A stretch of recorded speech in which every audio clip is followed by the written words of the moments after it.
গভীর রাতেও খবর পেয়ে চালা বাড়ি থেকে গোখরো সাপ উদ্ধার করল বলরামপুর বনবিভাগের কর্মীরা।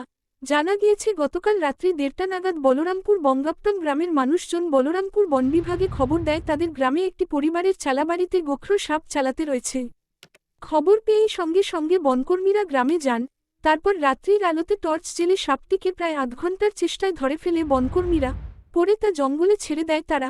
এই দ্রুত পরিষেবা পেয়ে গ্রামের মানুষজন বন দফতরকে কুর্নিশ জানিয়েছেন। এদিনই সন্ধেবেলায় মসজিদ রোডের একজনের বাড়ি থেকে বিষাক্ত কালাচু উদ্ধার করেন বনবিভাগের কর্মীরা।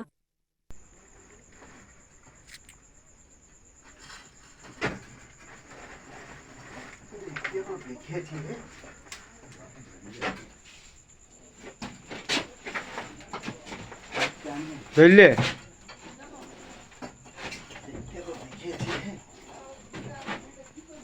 ভিডিওটা করো। এই তো ভিডিও চলছে। হয়ে নিয়ে এসছে মানে একদম বুম বুম বড় বড় না হাতে ধরা আছে না? টেনশন নাই না? টেনশন কি তোমাকে লাগিছে না?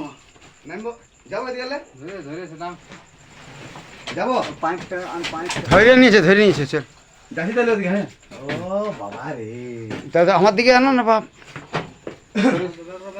আনো না টমান টমান জলদি করে এই দেখো তো লাইটটা দেখাও মন দেখো লাইটটা দেখাও। চলো এই লাইটটা নাই এখানে না এটা আর বেশি করে যাবে না টমান আগে ডেঞ্জারাস লাগাই আছে।